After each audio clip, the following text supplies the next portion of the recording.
Please note that the event tonight will be recorded, so for those that can't make it tonight, we'll be able to have this information available for them. We'll wait 2 more minutes and then we'll get started. Thank you.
For those just joining, welcome. We're going to get started in a few more minutes. We're just waiting to make sure we can have as many people on Zoom as possible when we start. So just hold tight. Thank you.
Good evening, everyone. Before we officially get started, I put tonight's community agreements into the chat, so please take a moment to read them. This is our housekeeping rules, so everyone knows how tonight will flow. Also, if you have any questions regarding the presentation tonight, please utilize the chat, and the questions will be answered towards the end of our presentation tonight. Thank you.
Okay, we're just about ready to get started. Samantha, are you able to unmute now? So you can introduce our wonderful lineup for tonight. She needs one more minute, so we'll give her that as last few stragglers come on in. Oh, we have a few more.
Good evening, everyone. How is everyone doing?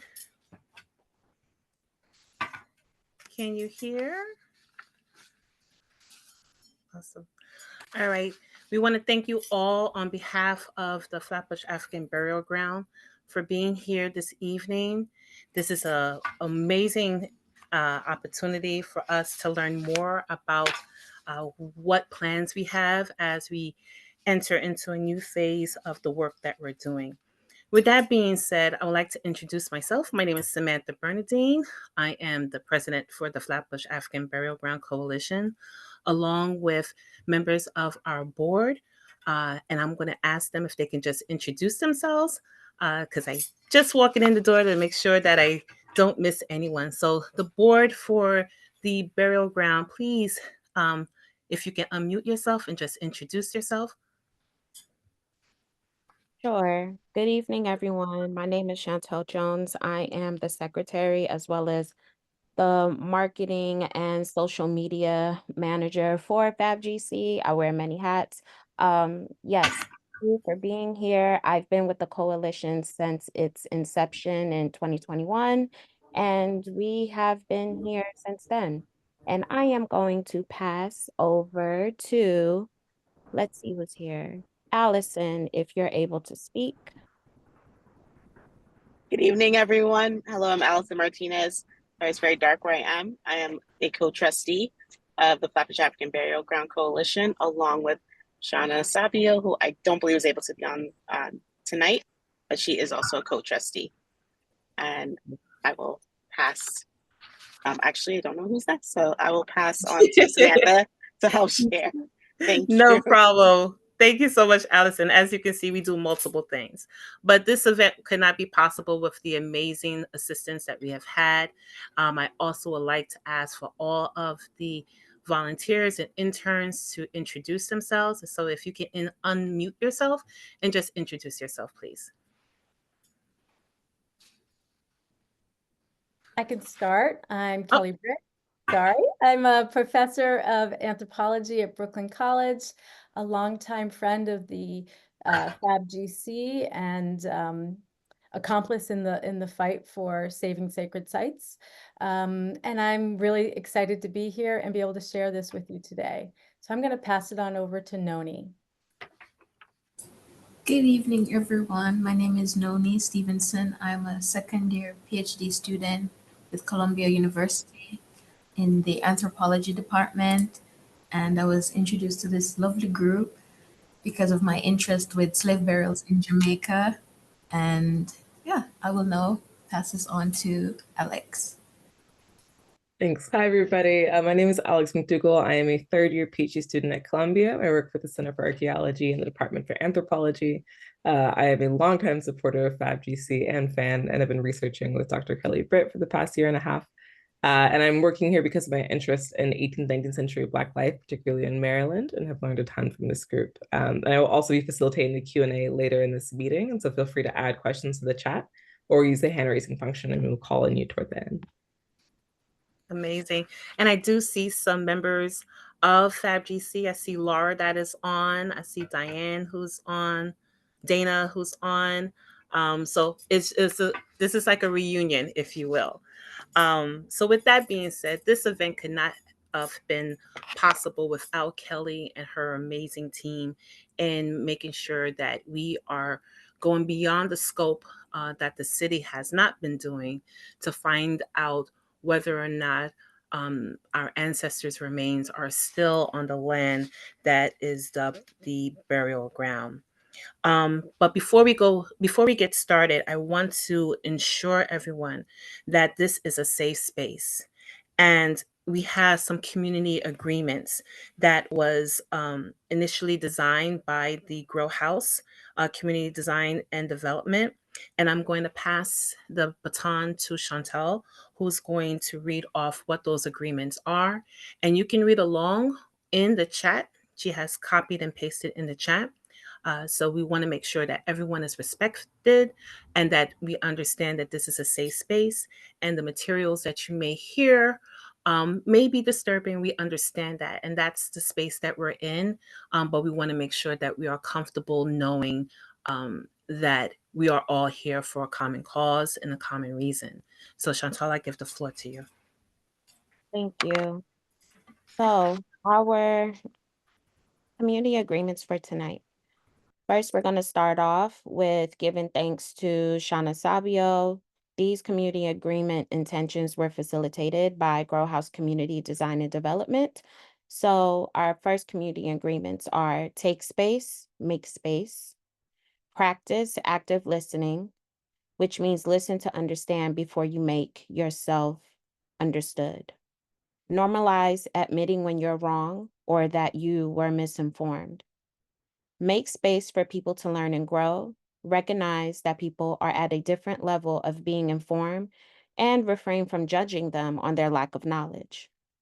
Assume good intentions and own your impact. Respect each other's privacy. What stays, what says stays, and what's learned leaves. We won't share what others have said here, only what we've learned. And most importantly, zero tolerance for hate, discrimination, or prejudice on all levels. So that is our community agreements for tonight. Please respect them and respect everyone here as we are all learning what ground penetrating radar is. Thank you. Thank you. And with that, we want to make sure that everyone understands that everyone will have an opportunity to ask questions. But as the presentation is going on, if you have a question, please feel free to put it in the chat. And if you don't feel like asking it, we will ask for you. So just want to get started with that. With that being said, we would like to introduce our speaker for the evening, and that is Ms. Dr. Tim Horsley, who is a general manager of HAP and has more than 27 years of experience integrating a range of geophysics techniques in the archaeological investigation for at least several continents. So very impressive. Following his extensive specialization in training in these methods, he's done an internship with the English Heritage Geophysics team and has a master's degree and a doctorate's degree from the University of Bradford in the UK. His master's is in archaeological science, and his PhD is in archaeological prospection, both from the University of Bradford. Dr. Horsley has taught graduate and undergraduate courses in these techniques in the United States and in the United Kingdom, and is specialized in developing appropriate field methodologies, in new and challenging environments. He has been published and has illustrated ways in which these methods can significantly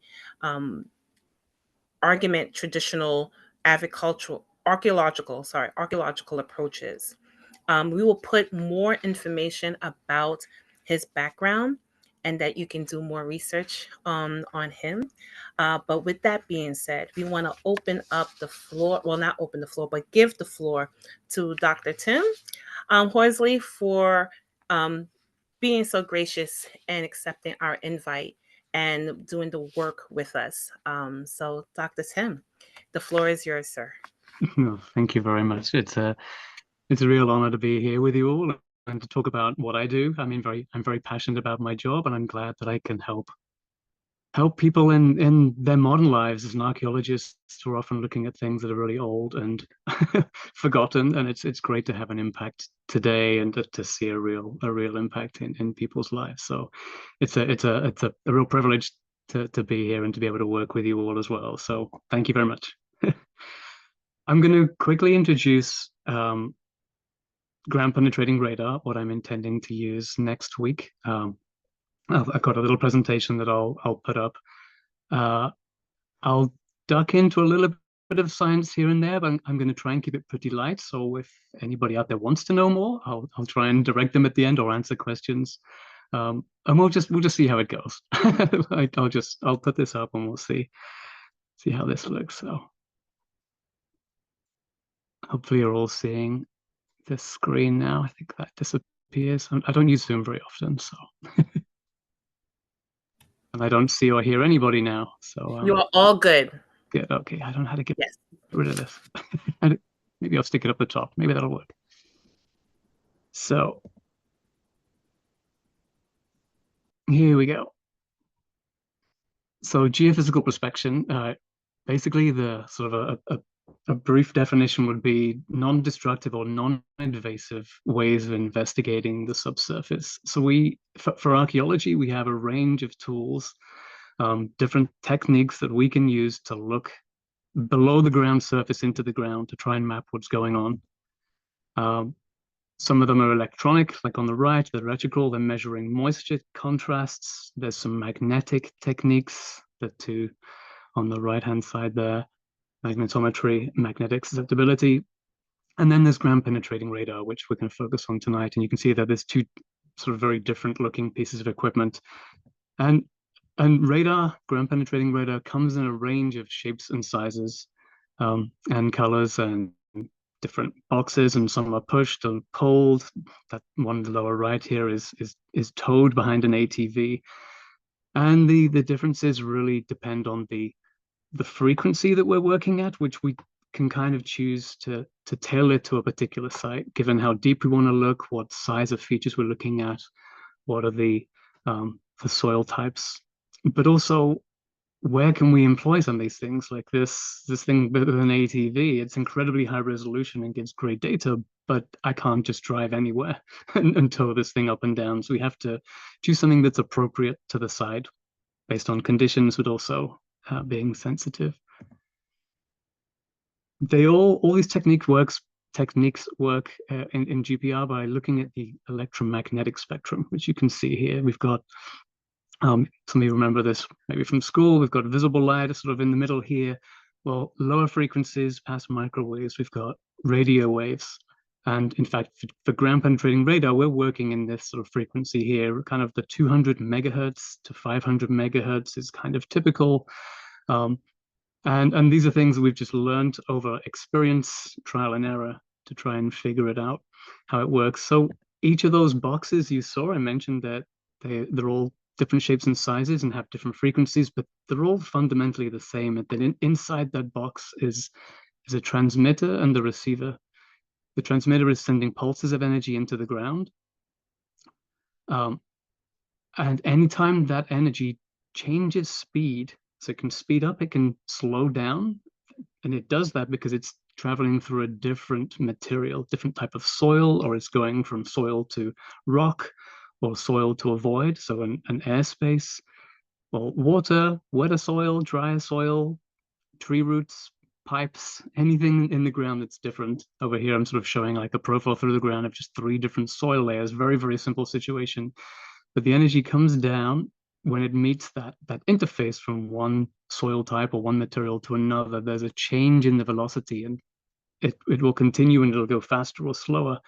But when it does so, at that interface, you get a reflection back.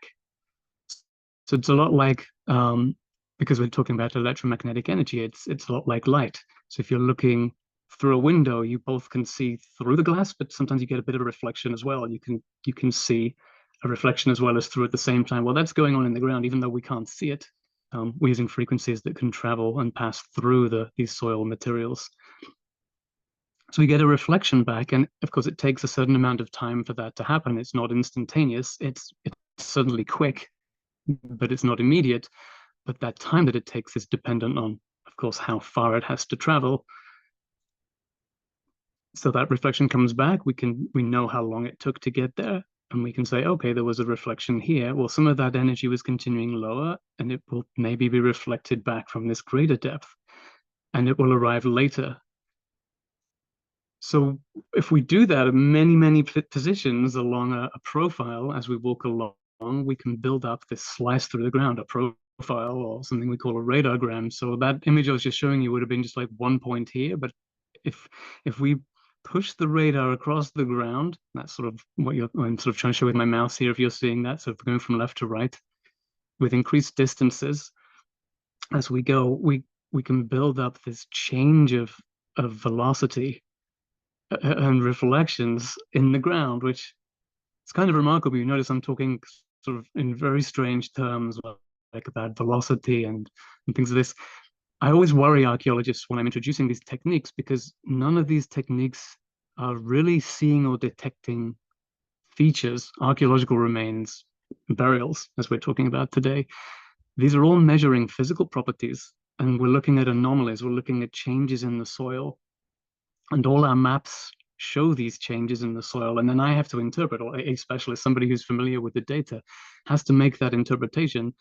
When I just see a plot like this, I am thinking, well, what on earth is this? In fact, this is a very old plot that I must have put together when I was teaching, I don't know, 15 years ago. And I'm not even sure which site this is from. I'm trying to recall what I'm seeing here. But there's some stronger reflections over here. I would say 1, 2, 3, something a little weaker here. Some noise going on in here, and then a bigger area of noise here. This could well be a pit or something, but they could be pipes, they could be groundhog burrows, they could be burials. It's not impossible, but it's very hard to tell with just limited data what you're looking at. What we never see is a particular value that says this is a ditch, or this is a foundation, or this is a burial.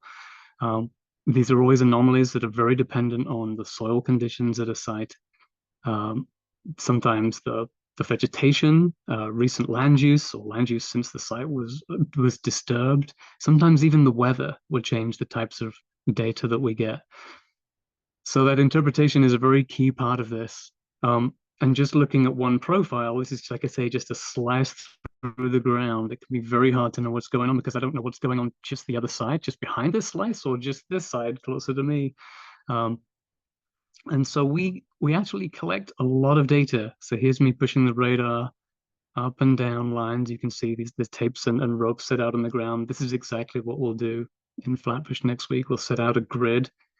And so rather than just collecting one profile and trying to understand the site, we're going to have a lot of parallel profiles. So we'll go up this rope, we'll go down the side of it, then we'll come up the middle, then we'll come down the side of the next one, up this next one here. So we'll get a lot of very closely spaced slices through the ground. Sort of showing you an example here. That'll be used to produce a 3D block of data. So then that whole area or volume of soil below the ground will essentially form this, like I say, a block of data, and then we can slice it horizontally. That's what this image is trying to show, but this one might be a little bit clearer. We find it a lot easier to recognize patterns, spatial relationships, just organization of these anomalies when we can see them in map form. We're just more familiar at looking things in plans, and we can, like I said, we see these relationships. This actually is a much smaller area. This is really just looking at pipes in the ground, but it's exactly the same thing. These techniques are used for engineering, for utility mapping. But I use them for archaeology, and I got one example here of a cemetery that's not too far away from you all in Staten Island. This was in 2015. I looked at this cemetery at the Rossville AME Church Cemetery. Conditions here are really good for GPR, and by that I mean the soil conditions. It's very sandy, and sand is just very conducive to radar. It allows the energy to go into the ground very sort of cleanly and be reflected back. Wet soils, more clay-rich soils can be problematic, but this was a nice example of where things worked well. So here's an aerial photograph on the left. You can see a couple of trucks or something on the street to give you a bit of scale. There's a fence that runs around the outside, and then this white outline is showing the area that I was able to look at with the radar. On the right, it's a historic map showing, at least over 100 years ago, the grave plots, paths, separating these plots, family plots, and then an earlier structure. I believe this is a church. I'm not entirely sure now, but no remains of it today. See, it looks quite different. So I would then start off by setting out all my lines. Each of these is one of the lines I walked up and down. It's just shown on a map. And now I'm going to show you some of these time slices, these images. I don't think I've really defined what a time slice was, but since the energy is going down into the ground, it's being transmitted and bouncing back. It talked about how long it takes to be reflected back. So everything is really in terms of time. But on the computer after a survey, I can get a much better sense of how long the energy is taking to travel through the ground at that particular site at that particular day. So once I have that velocity, I can go from time to depth, because ultimately we don't want to talk about, well, how far down are these features, these burials, this wall, whatever it is, in time. We want to know in feet, inches, meters.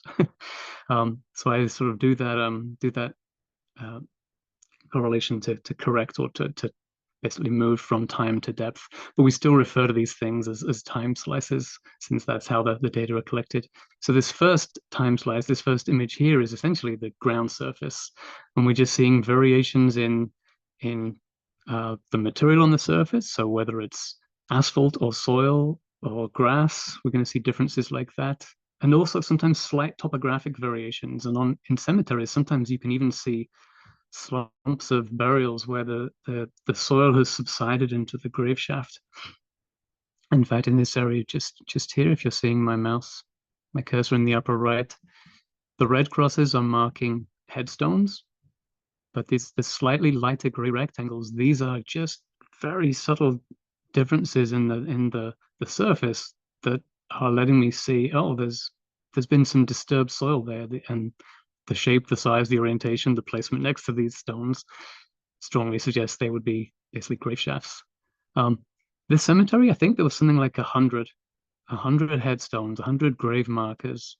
But there's a lot of empty space, as you can see. So there were questions about, well, how real are these gaps? We never trust them in cemeteries. You never expect that every grave has a marker that still survives today or still in the correct place today. There can be many reasons why there are unmarked burials. So the image on the right is the next slice down. So this is what, 0.1 to 0.2 meters. So we're looking at 4 to 8 inches down, and things are changing a little. We're actually starting to see some tree roots.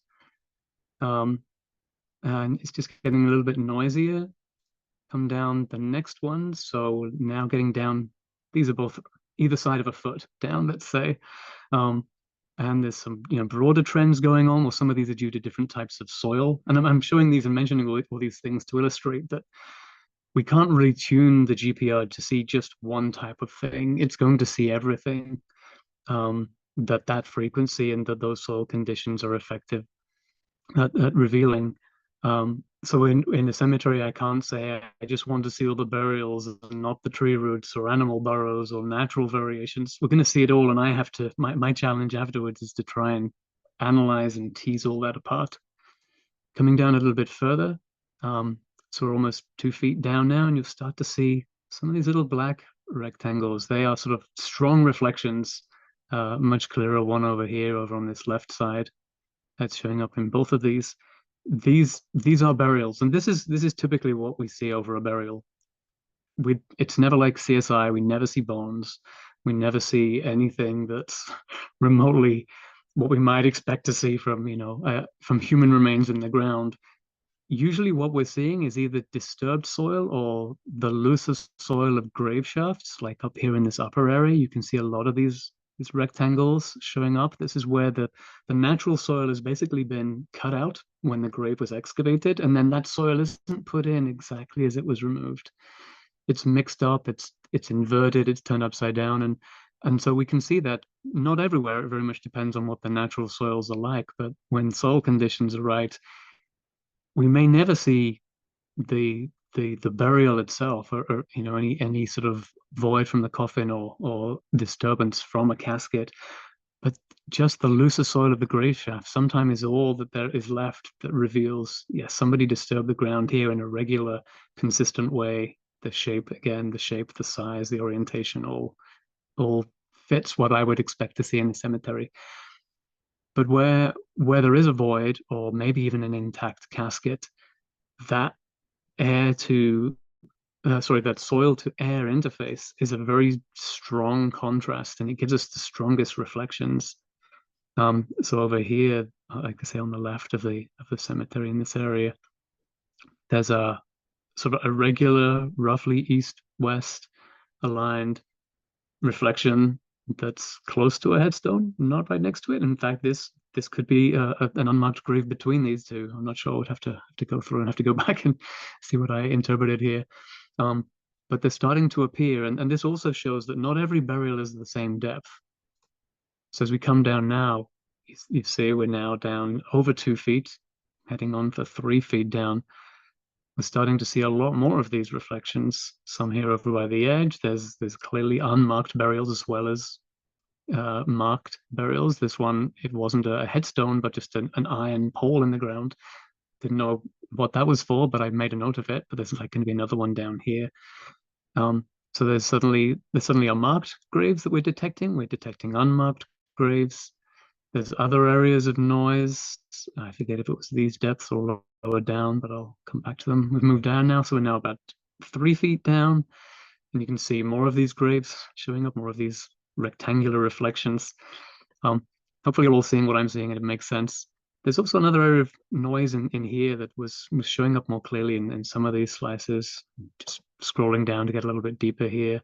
Another unmarked grave over here, a little bit rotated to many of the rest, and in fact some of the orientations, the alignments of these graves isn't entirely consistent. These rows sort of wiggle around a little bit, which again is quite typical. Coming down now, so now over 4 feet down, and you can see there's lots of burials showing up. We'll jump through, and also another big soil change. There's this large round anomaly here. So I'm going to tease apart some of what are very clear burials, but also that can be more clear where one soil type is, but in other soil types it may be more challenging. Disturbances can show up too. This could be a burial, or it could maybe related to a tree. A burial could be a pipe or something. It could be a tree root, but at this depth, I mean, we're now down 6 feet. Be very surprised if there was a tree root down there. And we're seeing the bottoms, a lot of the graves here. So to sort of give people a clearer idea of what I'm seeing, I have to go through, like I say, the analysis and interpretation stage. And often a first step that I have done in the past is to go through each of those time slices, each of those horizontal maps in turn for different depths, pulling out what I think are maybe probable burials or possible burials or things that are tentative, maybe, I'm not entirely sure, and pull all of those together into one image. And that's helpful for me, but I realize there's still a lot going on for somebody else. So ultimately, I'd like to produce a clearer interpretation image that shows, in this instance, headstones, what I think maybe footstones, so surface features, and then have the probable burials, the possibles, and then tentatives, things that I can't are likely caused by something else, but I can't rule out that it's a burial because enough about it, like I said before, alignment, size, depths, are all very suggestive. But there are always unknowns. It's never so clear that I can say absolutely. If there's a very clear anomaly that's by a stone, I can be quite confident. I can be very confident about some of these others, but empty areas are always a challenge to say, well, is it empty because there's nothing there? Or is it empty because there's an undetectable burial?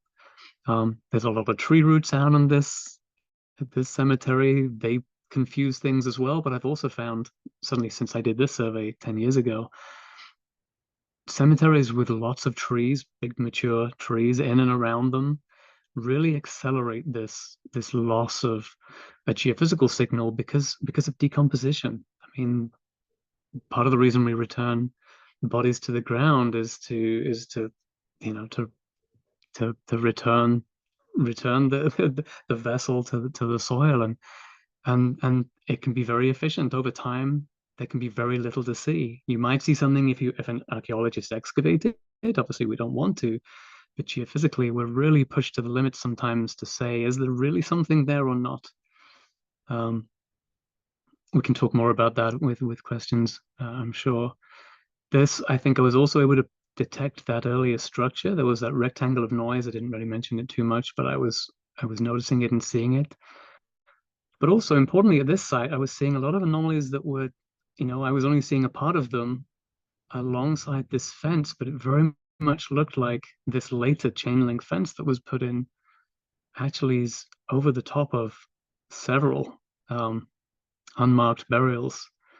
And obviously that's critical for thinking about how we move forward with a site like this.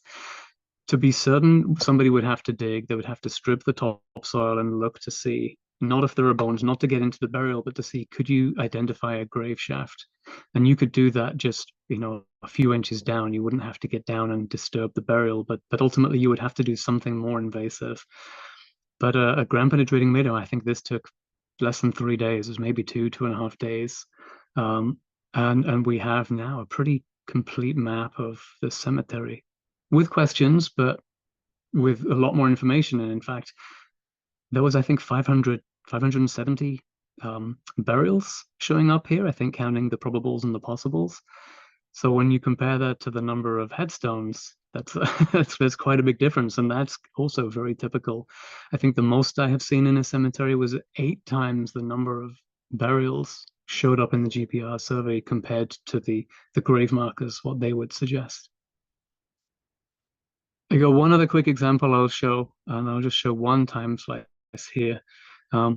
This was from New Jersey, South River, where one corner of this historic cemetery has very few markers. I'll just jump back, that you can see a few here, but as you come down this slope where I'm heading down here to the right, this lower corner, there's very, very few grave markers. And oral tradition has it that this was an area where the Spanish influenza victims were buried during the pandemic of 1918. And I was doing this in 2018, having, of course, like the rest of us, no idea that we had our own pandemic right around the corner. But this is just sort of a similar image. This is more recent. This, in fact, is the GPR we'll be bringing to Flatbush next week. I've got a different cart that it goes into to collect actually better data than I was able to even do here. But it's a clearer image in many ways because of the different radar I was using with newer software. There's always improvements in this. But as you saw before, I've got sort of headstones marked with these red crosses, but each of these gray rectangles here, these rows of them, they are all individual burials. And this was the area that like I say, oral histories say this is where we believe, locals believe that there are all these burials, and indeed there are this row upon row. I mean, there's a lot of unmarked graves out here, and what you can see from the data, which was something else that one of the questions we had was it going to be a mass burial? Was it going to be one long trench that people were being buried in? But no, these results revealed that these were individually cut graves. So even with the huge number of people that were these bodies that needed to be buried, they were all treated as individuals, and had their own grave cut and then buried, and then the next one. I mean, there's a huge amount of work, but there's all these little details that we can get using a radar. Quite remarkable. But also, as you can see here, well, they're showing up very clearly here, but as you move to the right, there's some, and it seems strange, there's a row and then a gap and then a bit more of a row. I think there are continuous rows here, but because changes in the soil, changes in the topography, so changing the soil type, if you like, there's maybe different soils, but there may be wetter soils. The radar isn't as effective in this lower area here. And that's always a challenge, as I mentioned, that you can never guarantee you're going to get great results everywhere. Even in one site, there can be variations, and it can be from the soil type. It can be just from more trees around the edges of the cemetery. They may have had an impact. So we don't know what we're going to get next week. We're crossing our fingers. We also know there's going to be disturbance from a later use of this site, when it was just built on, and then the buildings torn down, and then with it more buildings, and there's going to be utilities.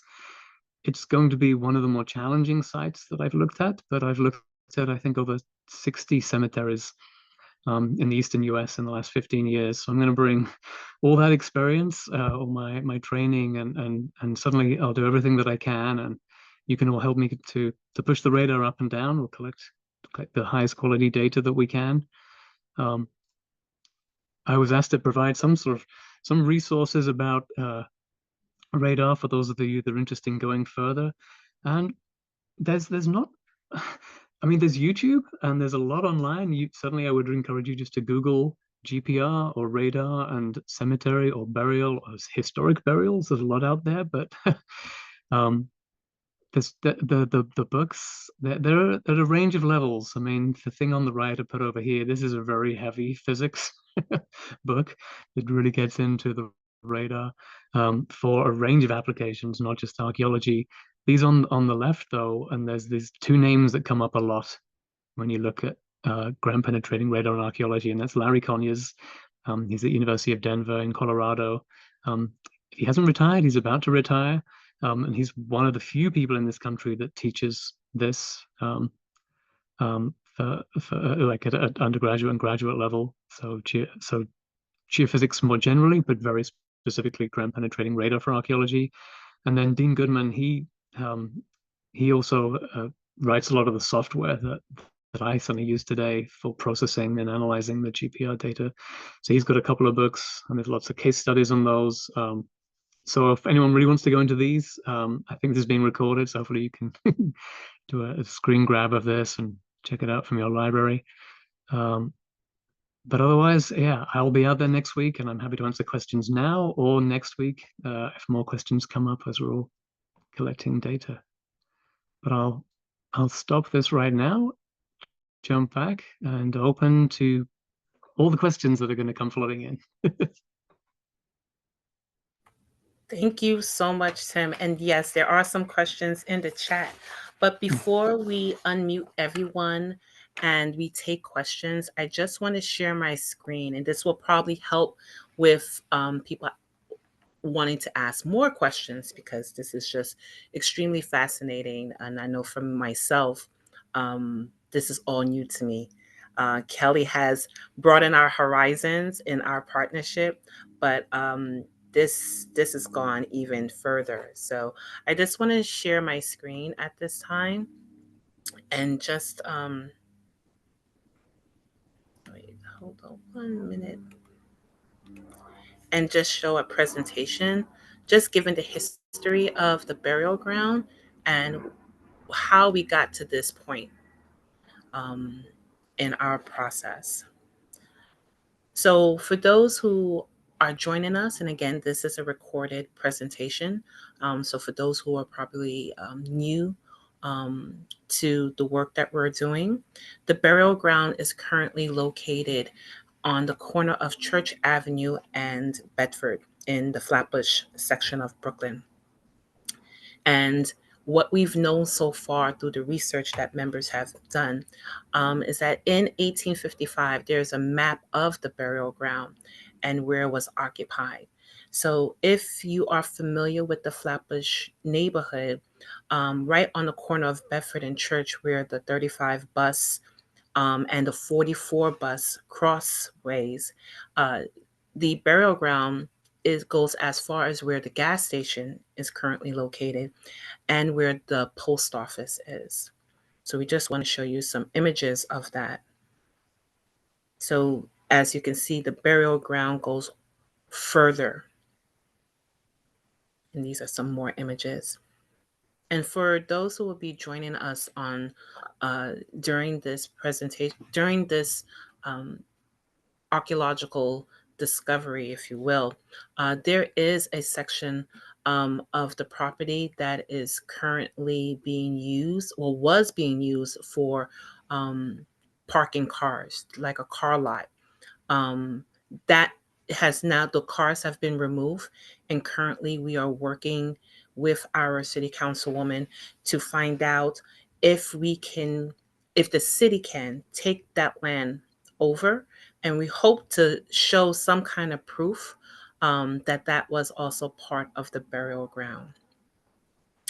And just to quickly read, there is evidence of the number of excavations of human remains that have been discovered.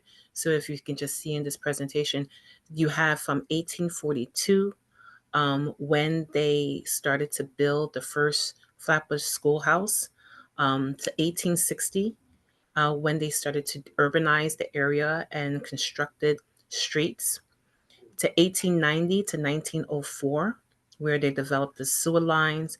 And as recent as 2000, there was remains discovered. There was a human jaw and several teeth that was discovered. And through the research, we were able to find out that those remains were of children under the age of 12.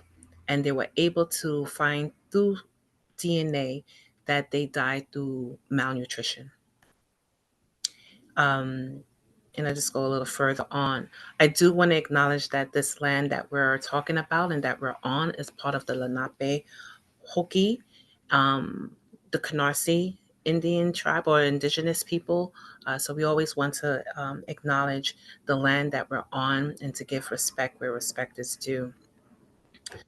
The displacement and devastation, as you can see, and Tim can go further in that. There was a building that was built there, the schoolhouse, as I has mentioned, that was later named PS 90, and it remained the school until the early 90s, and then it became abandoned. It was promised to the community as a museum. All of this without knowing that this was a burial ground, and it stayed unused for several years until the 2015, where the city approved for it to be demolished. And this is where we are right now. So as Tim was talking about the challenges of finding out what is really underground, this is what we have. So I just wanted to quickly just show some images. I'm a visual learner, so that we can have a really thoughtful and robust conversation as we proceed in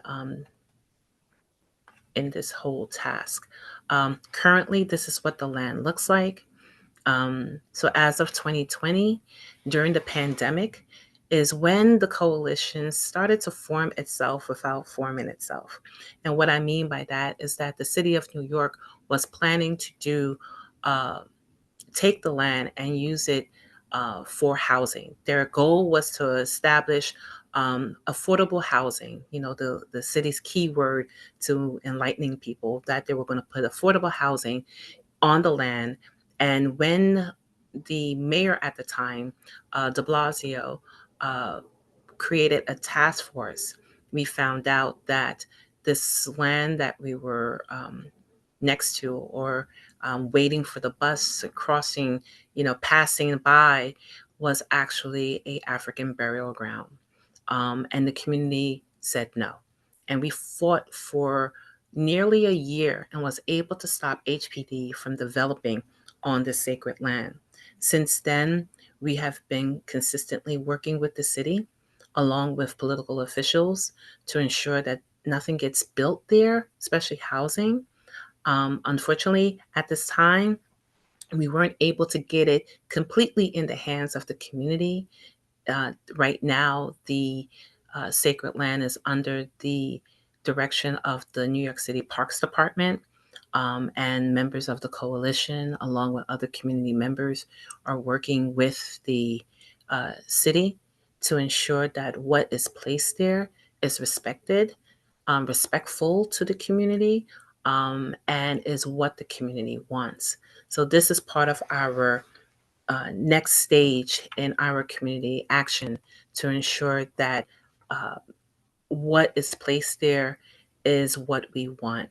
So I just wanted to place some images in the minds of our participants so that you can see that this work that Tim has been talking about is so important, especially as we continue this fight and prove that what we want there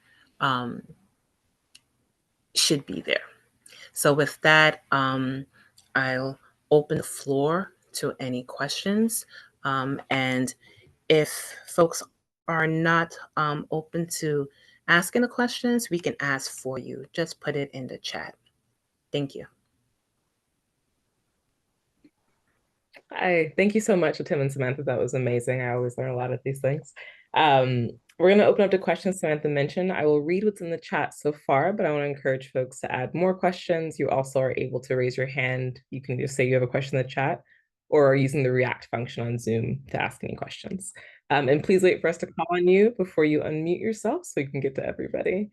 The first question comes from Aviola, and this is about the language that, Tim, you're using in your interpretation. And so let me find... what is the difference between possible, probable, and tentative burials is in order of certainty? Right. That's something I've been developing over time, and it can get tweaked depending on the setting. But I wanted to find a way to try and differentiate or get across in my interpretation how confident I was in identifying something as a burial. So I think I sort of alluded to a little bit, but I think the definite ones are where there's a very strong, clear reflection, like multiple, or it kind of checks every box, right? The size, the shape, the depth are all entirely consistent with a burial. And if it's adjacent to a headstone, or if I'm able to see maybe a grave shaft, some other evidence of, a more shallow cut that fits in with that, I can be very confident that's a burial. The probables are where the most likely explanation is it, but maybe some characteristic isn't quite as convincing.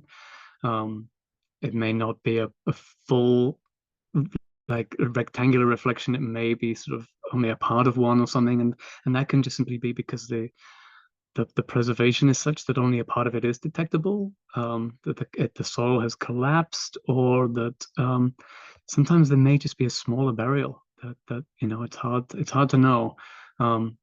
Because obviously there's going to be infants as well as adolescents and adults, and you can't always just go on the size of the anomaly to know, is it, what is the age of the individual that was interred there.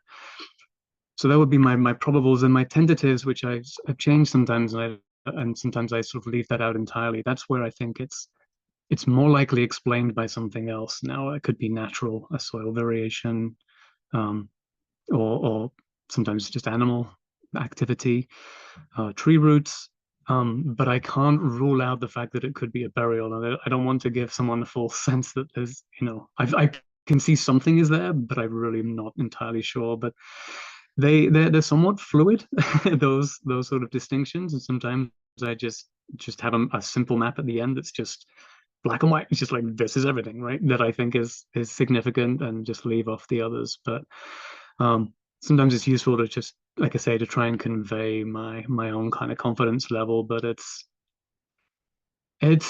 part of the reason I enjoy doing geophysics is that it goes from something that's a very hard science to then something that's a bit of an art, and trying to like that interpretation. It is just one possible interpretation, and so it tickles both sides of my brain, doing archaeological sites, but obviously on a sacred site and sites with specific importance to people. People want to know what is it. So I have to try and tailor things depending on the situation. That's a long answer to that question, but hopefully that got that across. It's helpful. And Abiola, you can unmute. I think it'll follow up. Okay, thank you so much, team, and Samantha and Alex for organizing this. And thank you, team, again for your response to my question. I do have a follow-up question.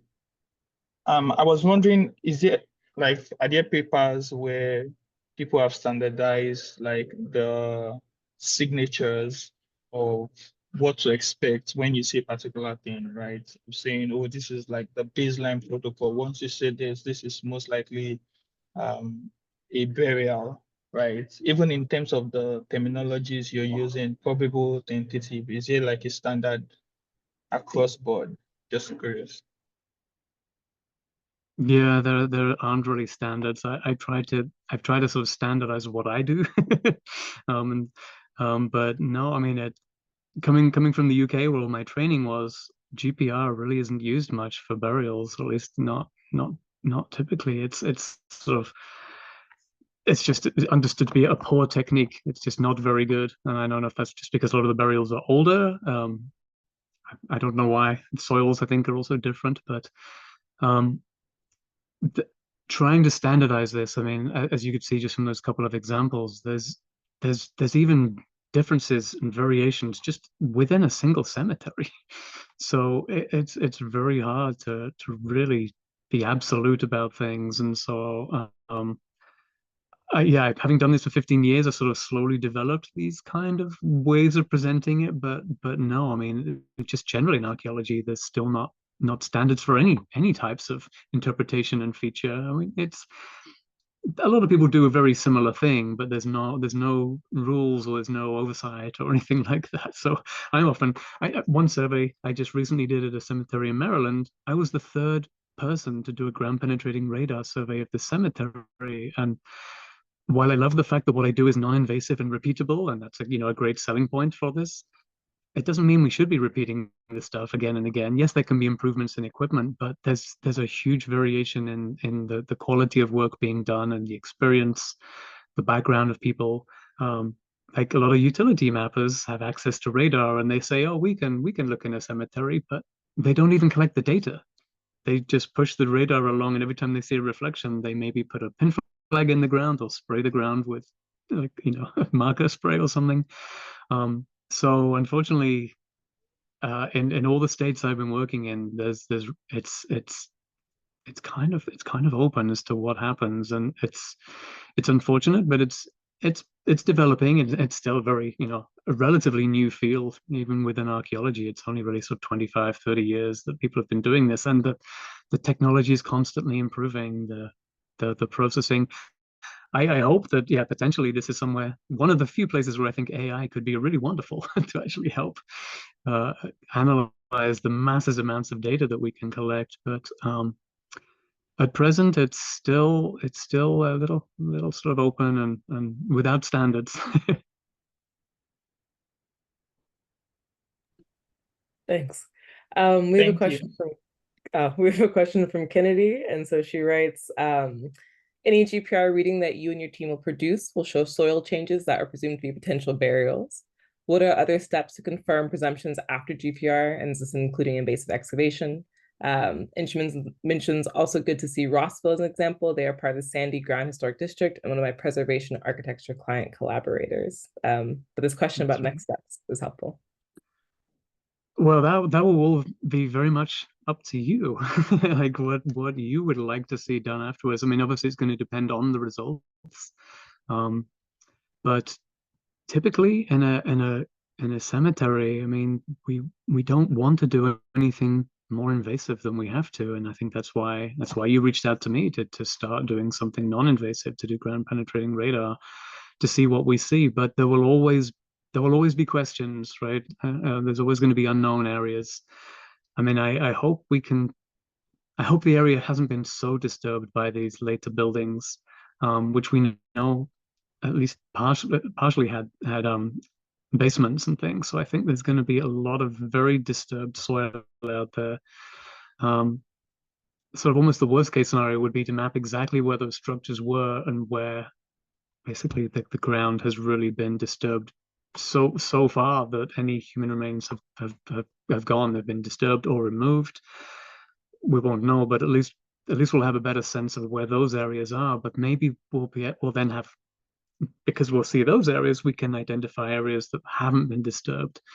I'm also hoping to extend a little bit outside this fence, because the sidewalk, suddenly that sidewalk to the east, I didn't mention, but I generally in burial grounds we're expecting, say, graves to be east-west. I would collect data going north-south, so I would have more passes over each burial. It gives me a greater chance of collecting data over a burial, and therefore improving my chances of identifying it for what it is. So doing that north of the cemetery, outside of the fence, would be very, very short little lines, but we could try doing that, seeing how the results go. But to the east, we could do some longer transects that, at least as long as the north-south dimensions of the cemetery, but into the sidewalk, because that presumably has never been excavated and built on. But we know from these maps that cemetery, the burial ground continued, it extended. So that might be an area where we can get relatively undisturbed and hopefully clearer results. So that's the GPR survey. But afterwards, I mean, you would always have to do something invasive to get a better sense of what's going on. And when it comes to burial remains, you don't want to do any augering or coring. You've got to be sensitive to what you expect to find. But one thing that could be done in those areas that haven't previously been disturbed would be, as I mentioned, to strip the topsoil. That's literally just to take off the top few inches of soil, to look for evidence of grave shafts. And I mentioned grave shafts a few times, and I was showing them in those ARPA GPR time slice images. Because someone's dug into the ground and then not just carefully put the soil back, you can often see a difference, contrasts between the natural undisturbed soil that sort of forms slowly over millennia, and then that soil that is probably looser, more broken up, maybe mixed up, maybe inverted, maybe there's deeper soil layers that are now more shallow. An archaeologist cleaning off the topsoil and just cleaning that surface should be able to identify a grave shaft or multiple grave shafts if they're out there. So that would be something that would be invasive, but would not be getting down into the burials, but could provide another layer of evidence to help prove the presence or absence of unmarked burials there. Thank you. And to reiterate a point you made earlier, this is going to be really open to community impact. There's not going to be next steps without really thoughtful conversations with what folks in the community want. Laura has a really great question, and this is about I believe it's lot 50, so the property adjacent to the burial ground. And she asked, if cars have been removed, can radar be used there? And I want to encourage Samantha or Kelly to hop in, because this gets into a bit of a question about permitting and access. Sure. At this moment in time, that is considered private property, so we cannot go on the grounds itself. However, in our conversation with Tim, there is a very thin chain gate that separates that private property to the burial ground. So it's possible that as we're doing the pass-through and we're finding something, it kind of also goes onto that side as well, if that makes sense. And Tim and Kelly, you can add on to that. So I in a mean, way, we're going to go really close by, because then it gives us evidence to prove to the state that this should be taken by, and when the state uses these policies like eminent domain for the betterment of the community, we can use that policy because it is in the betterment of the community. yeah. I mean, if we have permission, then I'll happily, I'll go in. The sidewalk, sort of feel like it's a little bit more open and like, well, I could just be walking and pushing my stroller up and down. I mean,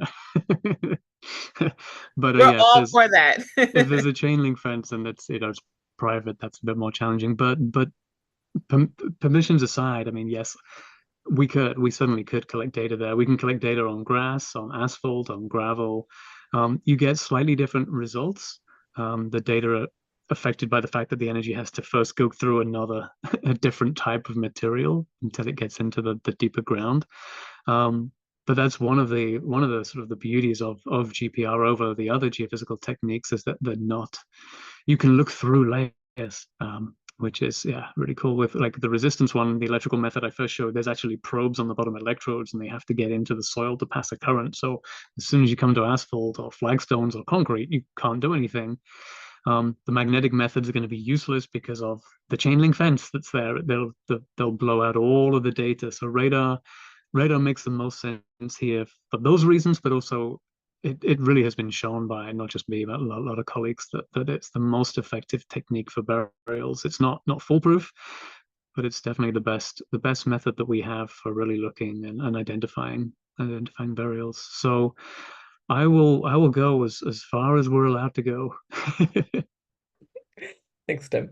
We have another question in the chat, but really fast. I know we're past 8. Chantel has added the link to register for the event on the 24th through 26th. If you want to get hands-on experience using the GPR, learn more about the burial ground, it'll be a great time. Please come out.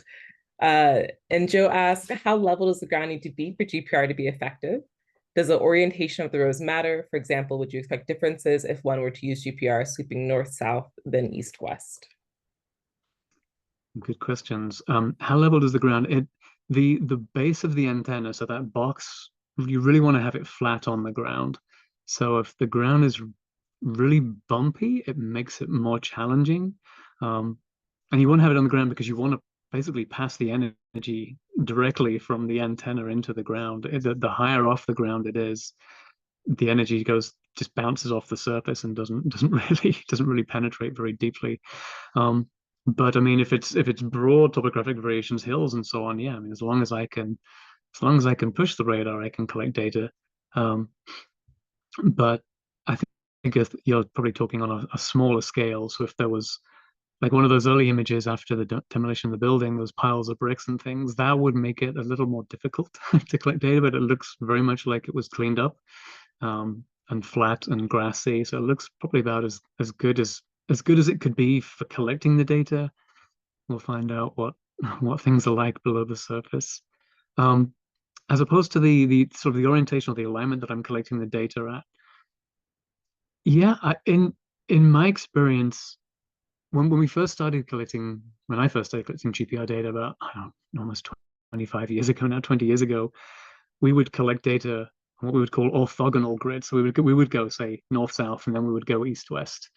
And we would go, say, every meter or every half meter one way, and then we would go 90 degrees. Because there is some difference in the data depending on which way you're approaching, and there's this polarization and all other fun things that happen with radar. But as more of us were doing this, we actually found our time was better spent collecting just more data in one direction. Just if you're going to collect double the number of lines, just do it in the same direction. We were getting a lot more information. This is working on all kinds of archaeological sites where we're looking at, post holes and much smaller, more subtle features potentially than burials. Burials, at least, they're generally big. Of course, there can be infants, there can be very small burials, but you're going to get suddenly a lot of larger burials as well as maybe smaller ones. And so as long as you have a sense of the predominant orientation of burials, are they east-west, and And I'm guessing so here, mostly because of that early map that has the cemetery and it's sort of an elongated shape. Burials tend to follow that sort of predominant axis. But we'll do some tests when we're out there. We can collect data. I mean, but when I first set up the radar, I'll be pushing it up and down in different directions and across the whole area just to make sure the settings are all appropriate for the entire area, the entire site. But I would expect by having I collect data every 25 centimeters. So for those of you that don't do metric, that's every 10 inches. So we'll do one line, we'll move 10 inches over, we'll do the next line. So this is high resolution stuff, and that'll give us a lot of passes. And if it happened to be that we were going perpendicular to all the burials, we would still get, you know, a few, and we would have to be exactly perpendicular for it to be, you know, it would have to be very bad luck for that to happen. But in my experience, again, I'm pretty optimistic that going north-south would make the most sense here, and I think will give us a pretty clear image. If we have a lot of time, if things work, yeah, we can go 90 degrees. We'll do it all again. Why not?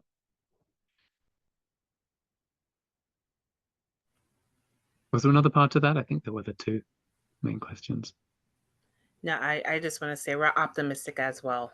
So we have to be. I think you got to both level and north-south. I think you got to the question. Joe, please feel free to correct me in the chat if I am wrong.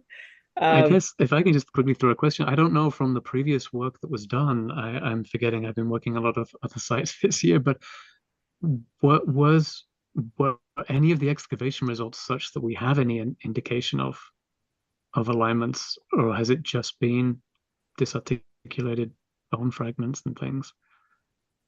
I can answer that. It's been just disarticulated bone fragments. The majority of the other features that they found were related to the school, but their excavations only went down to a certain depth due to what they were thinking would be built on there. So it wasn't to a great depth, if that makes sense. Yeah. So they're probably the bones being recovered have been disturbed by other activities even since. Yeah. I mean, does anyone have any strong feelings about which way I should collect the data? It's a great question. I don't have to just come in and tell everybody how I'm doing it. I mean, is there any reason to think that burials could be different? I think for us as members of the community, we just want to know answers. We have been living in this community for generations and generations and has seen our community change. And it's through this work that we're learning more of slavery in New York. And to find out that Brooklyn, the Kings, had more slaves than the South did at one particular time in the North. So it's just eye-opening every time that we are encountering more and more research and evidence that our ancestors have truly been part of this community and have been treated and consistently been treated with no respect or acknowledgement. So for us, it's just really trying to find out, our history is consistently buried somewhere, no pun intended, but we don't know. And when we know is when we're able to act appropriately. So for you as an expert in doing this for 20 to 25 years, we are relying on you to help get those answers. So, and we have, as a coalition, and any member of the coalition, please feel free to jump in, finding those answers, as well as making peace that we may not find any human remains. At least we can let the community know that as stewards of the land, that we are doing everything possible to get those answers and to bring it to life, bring it upward. So we rely on you. No pressure, No but pressure, right? yeah, but pressure. I will certainly do everything I can, and yeah. But yeah, I mean, if there are traditions here about burial practices and things, I'm a white dude from England. What do I know about how how people were being buried in Brooklyn? Yeah, exactly. Thanks, Tim. I think those are all the questions we have in the chat. I want to encourage folks to follow FABGC on Instagram or follow us our emails. We'll be manning our Instagram, so if you have questions, feel free to ask them there. And also, please come out to our event on the 24th through 26th and ask whatever questions you have or offer any stories you have. We'll be collecting stories from the community. We want to know what you all know. And I'm going to give it back to Samantha to give us our upcoming events. Sure. So if everyone can see my screen, I'm just going to put it up higher.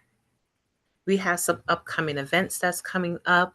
One of our partners, Growhouse, as well as Weeksville Heritage Center, is having an event this coming Saturday, October 19th, as they're ending their summer farmers market. So we ask that you can come out and support. There's also, as mentioned, our GPR event that's happening on October 24th to the 26th. And Grow House is also having an event on Friday, November 1st at Lefferts House. So all this information will be provided on our website and social media. So for those who may not know, you can follow us on Instagram and Twitter at FABGC Coalition or FABG Coalition, and our website, flatbushafricanburialground.org. And you can always email us if you have any questions or would like to learn more about how you can participate and share this knowledge with others. And again, I just leave the flyer of our event that's coming up with Tim. And we also want to acknowledge all of our partners. Again, this cannot be possible without the dedication and hard work of Kelly from Brooklyn College and her partners there. Our trustees, Shauna from Grow House, as well as Allison from Brooklyn Level Up. And Chantel and I, as educators, we are so dedicated to spreading this knowledge to everyone. So on behalf of the Flatbush African Burial Ground Coalition and all of our partners, we thank you so much for joining us tonight. And we look forward to a long and robust knowledge overload, if you will. The more and more we find out is the more and more we can do the work.